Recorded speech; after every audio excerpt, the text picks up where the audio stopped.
They're headed towards it. You need to get a rod. Oh, I'm on. John's on. Woo! No, we just scared everything. What is that? Man. Tighten your drag, tighten your drag. What is that? I don't know. A red. Woo, guys.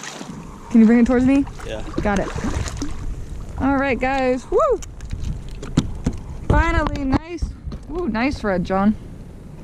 Yeah, he's got to be 18, and he's like 16. 16? Yeah. Well, if you can't get the hook out, then just cut it. I'm gonna have to cut it. I'm sorry, dude.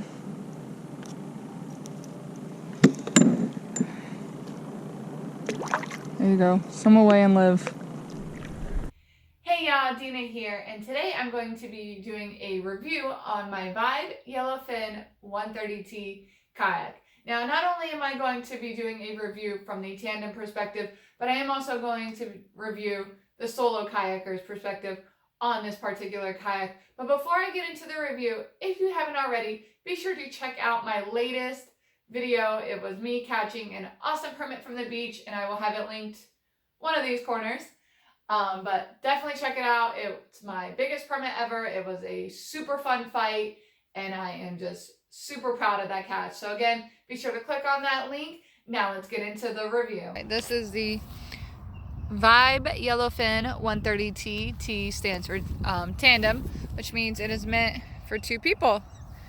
So we'd have a seat here, and then the cockpit here for your second person. Now this so far has been a really great kayak. And it's definitely taken us some time to get used to it. I had never been in a kayak before buying this thing, so it's definitely nerve-wracking. Now it still has all the original parts. Drain plug still works really well. The foot pegs, I don't know about the back ones, but mine, they definitely get stuck and gummy. But they just need probably a little bit of lubrication. And we've literally done nothing to the kayak except I added this rod holder about a week ago. And that is it. We have a lot of work we want to do to it. We need to add tracks, make it a lot easier for fishing, because sitting here in the back, it is a very long reach. This is meant right here for another rod holder. So for anyone that's sitting in the back, it is not an easy feat to even reach the cup holder. So as definitely something that laid out wise could have been a little bit closer to the back. But the hatches, they're holding pretty well. We haven't sealed them, either of them, but we haven't had any issues so far. We've watched some videos, and some other people, they've had to go through and reseal them because they were leaking. But so far so good on that. We have just a couple leashes attached for our oars or paddles. Now from a two-person point of view, this kayak, the way everything is laid out, more or less it works. From a single person's perspective, so you only have one person, you've got the chair is going to go here in the middle, so now you're covering this rod holder, and to reach this rod holder or even the cup holder, you just typically really can't. I took it out by myself, as you'll see here, and I had no room. Well, I had plenty of room. I had no easy way to access the rod holder. Same with if you're gonna use it as a one-person kayak versus the two, you can't reach this back section, which is where we would keep the crate with our extra rod holders that we have on the crate, as well as the two rod holders that we have here. This one does not like to stay shut. It's always open, so it needs to be cleaned out. What I ended up having to do for one person is I had to put the crate, it was on here, and I bungeed it to these bungees. Had it all nice. It moved around, but it worked. That was the only way that I could take this kayak out by myself. Even from a one person's point of view, right here, on that side, and then back here as well.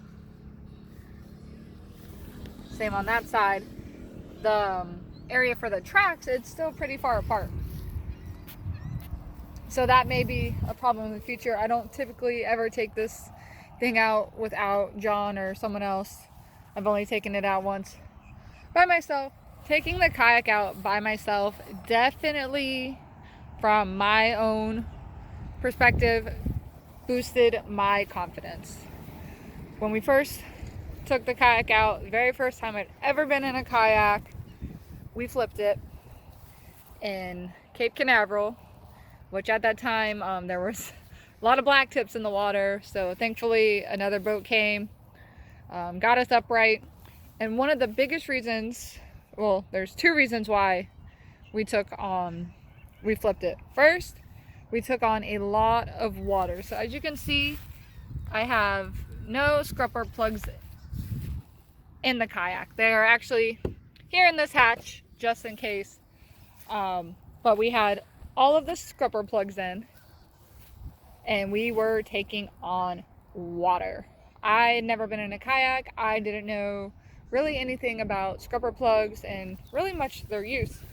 So we filled up with water. The kayak leaned right, and instead of counterbalancing and leaning left, I leaned right, and everything just flipped, and that was that. So now we don't ever have them in, and that's just our personal preference. We still get a little bit of water into the yak, but really not that much. Like, there's some residual water right there from us taking it out today. Now, how well can you balance on this thing? When I took it out by myself, I waited till the current had picked up. It had started to get windier. There was more chop on the water than when I first initially was out. And I sat right here in the middle, and I stood up and I balanced. I cast it a few times. I didn't hook into anything. Still haven't hooked into anything standing up. So that's definitely going to be another test. But me by myself, I felt, fairly comfortable and confident standing up, even with the roughness of the water. Now today I took it out, and with John back here and then me up front, he got positioned. What he likes to do, especially when I went to go stand up, is he would put his legs on the outside, so he would kind of act as an outrigger, which we are looking at either buying an outrigger or making our own, just to add that extra stability. So then when I stood up, I felt super comfortable. We were going. I was still standing up as he was paddling around. And he even said, you look like you've been doing this your whole life. So that was great. There was one instance when I wasn't expecting him to paddle, and I thought I literally almost fell. Now, if you are going to use this as its intended purpose, as a tandem kayak, the biggest thing I can recommend to anyone is communication.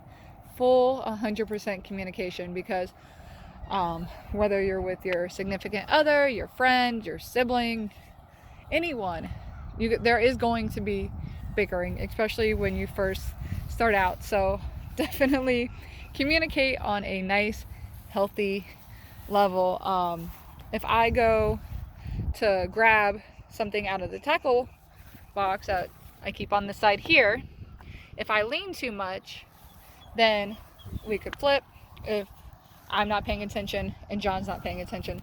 Same if he's sitting here and he needs to adjust because of how he's sitting, and needs to position himself better. All he does is say, hey, I need to adjust. So I stop what I'm doing and I get, I balance myself in hindsight. That way we don't flip the kayak or anything like that. So definitely talk to your partner, whoever is in that kayak with you. Make sure you both are on the same page at all times. Now, This one right here, this one's not too bad. It is getting a little loose, these handles. So that's the left side. The back one's fairly good still. You can see on this one is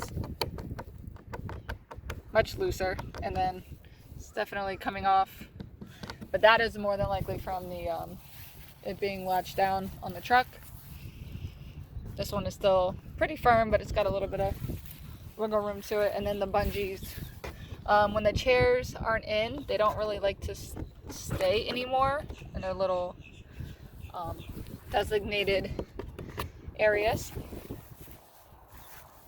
But overall, this is a very, very nice kayak. We're definitely going to add all those extra tracks because we got to get more rod holders in here. It'll make things a lot easier. So that was my review of Vibe's Yellowfin 130T kayak. And as you can see, I definitely really like using this kayak as its intended use in the tandem setting. For the single person setting, it's just not as accessible as it would need to be for fishing. If I was just going out and about and just paddling around, having a good time, not fishing, then the single person setup for the kayak would work really well. But if you liked anything in this video, don't forget to like it, share it, and subscribe. If my video helped you at all with deciding on what kayak you want, be sure to definitely subscribe to this video. Now, if you kayak fish and you have certain setups that you must have on your kayak before you're going out, comment all that down below. Let me know what it is, what kind of kayak you have, and whether you have a pedal kayak or you have just, like I have, your simple paddle kayak. Comment all that down below. I'm Dina, and I'll catch y'all next time.